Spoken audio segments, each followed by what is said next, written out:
জগদ্ধাত্রী পুজো, এই পুজোটা আমাদের কাছে খুব স্পেশাল হয়। কারণ তোমরা তো জানোই কৃষ্ণনগর চন্দননগরে যেমন জগদ্ধাত্রী পুজো বিখ্যাত, সেরকমই আমাদের রিষাও কিন্তু কম যায় না। আমরা রিষাবাসী একটা বছর অপেক্ষা করি মায়ের আসার জন্য। সব পুজো যখন শেষ, ঠিক সেই মুহূর্তেই আমাদের জগদ্ধাত্রী পুজো শুরু হয়। মানে উৎসবের আমেজটা শেষ হতে হতেও কোথাও যেন থেকে যায়। দেখুন, আজকে আমরা বেরিয়ে পড়েছি জগদ্ধাত্রী পুজোর প্যান্ডেল হপিং করতে। আর আমাদের রিষরায় তো খুব সুন্দর সুন্দর থিমও হয়। আমরা একটু রাত করেই বেরিয়েছি, মানে মধ্যরাত্রে বলতে পারেন।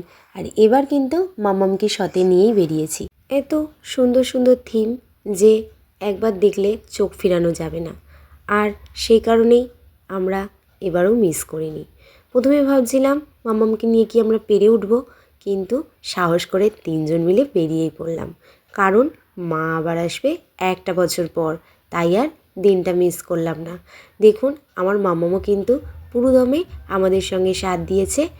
এত সুন্দর সুন্দর প্যান্ডেল, লাইটিং সব কিছু দেখে মাম্মাম একটু অবাক হয়েই দেখছিল। কারণ এর আগে একসঙ্গে এত আলো ও দেখেনি, কারণ ওকে নিয়ে তো খুব একটা বেরানো হয় না। প্রথম প্রথম অবাক হয়ে দেখলেও পরে কিন্তু খুব এনজয় করেছে। আমাদের সঙ্গে জোর কদমে রাত 3টে অবধি ঠাকুর দেখেছে। দেরিতে হলেও ভিডিওটা আপনাদের সঙ্গে শেয়ার করলাম। অনেক দিন হয়ে গেল এই ভিডিওগুলো আমার কাছে ছিল, আর আপনাদের সঙ্গে শেয়ার করব না সেটা তো হয় না, তাই আমি তুলে রেখেছিলাম।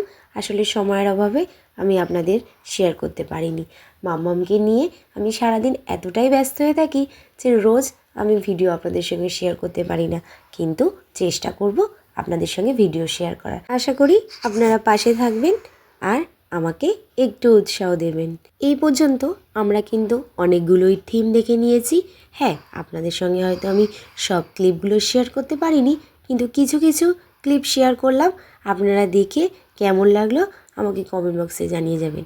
আসলে আমাদের রিষার এপার ওপার মিলে এত পুজো হয় আর এত থিম পুজো হয় যে একদিনে দেখে শেষ করা একদমই সম্ভব না। তাই দুদিন ধরেই আমরা কিন্তু প্যান্ডেল হপিং করি। একদিনে সব প্যান্ডেল কভার করা একদমই সম্ভব না।